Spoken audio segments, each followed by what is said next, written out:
வணக்கம் மக்களே, இது நான் உங்கள் ஜீவா. ஸோ நேற்று நைட்லேருந்து நமக்கு மோட்டிவேஷன் சும்மா பீக்கில் இருந்துச்சு. ஏனென்றால் இப்போலாம் நம்ம ஃபீல்டில் நியூ கான்டென்ட் கிரியேட்டர்ஸ் இறங்கிக்கிட்டே இருக்கிறாங்க. ஸோ அவங்க பண்ணுறதெல்லாம் அவ்வளோ அழகாக இருக்குது. ஒவ்வொருத்தரும் ஒவ்வொரு மாதிரி பண்ணுறாங்க. ஓ, இதை இப்படி கூட கொண்டு போகலாமா, ஓ இந்த விஷயத்தை இப்படி கன்வே பண்ணலாமா அப்படின்ற அளவுக்கு ஒவ்வொருத்தர் பண்ணுறதும் அவ்வளோ அழகாக இருக்குது. அதில் மோட்டிவேட் ஆகி தான் இன்றைக்கி நானே வீடியோ ஷூட் பண்ணேன். ஸோ ஷூட் பண்ணி போஸ்ட்டும் பண்ணிட்டேன். இதே மோட்டிவேஷனோடு அப்படியே போகணுன்னு இருக்கேன். ஸோ என்னன்னு தெரில, இன்றைக்கி காலையிலேருந்து கொஞ்சம் ஒரு மாதிரி குசியாகவே இருந்துச்சு. எதில் செருப்படி வாங்க போகிறேன்னு தான் தெரியல. அப்புறம் இந்த ஹைட்ரேஷன் மிக மிக அவசியமானது, முக்கியமானது.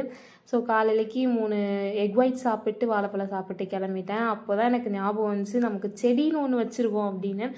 5 நாள் ஆச்சு நான் ஊருக்கு போயிட்டு. பாருங்கள், சுத்தமாக தண்ணி இல்லை. இதில் அவ்வளோ மெயின்டெனன்ஸ் தேவையில்லை அப்படின்னு சொன்ன காரணத்தினால நானும் அதை ஃப்ரீயாக விட்டுட்டேன், கண்டுக்கிறதே இல்லை. ஸோ அதுக்கு தண்ணியை ஃபஸ்ட்டு மாற்றிடலான்னு மாற்றி வச்சுட்டு, இது கூட இன்னொரு செடியை வாங்கினேன். அதுக்கு டெய்லி தண்ணி ஊற்றணும், இல்லாட்டினா ரொம்ப காஞ்சி இலையெல்லாம் உதிர ஆரம்பிச்சிருது. அதை நம்ம தெரிஞ்ச அக்காட்ட ஒருத்தவங்ககிட்ட கொடுத்துட்டு வந்திருக்கேன். ஈவினிங் போய் வாங்கிட்டு வரணும். ஸோ காலையில் எவ்வளோ ஃப்ரெஷ்ஷாக போனாலும் ஈவினிங் இப்படி தான் அப்படியே ரொம்ப டயர்டாக வர்றோம். பட் நம்ம டிரைவர் அண்ணா பாட்டு போட்டு மஜாவாக நம்மளை கொண்டு வந்து விட்டுடுறாங்க.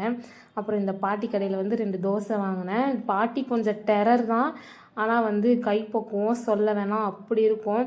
செம்ம பசி, எந்த வேலையும் செய்யலை. ஃபஸ்ட்டு சாப்பிட்டேன். சாப்பிட்டு இன்றைக்கி டேவை முடிச்சு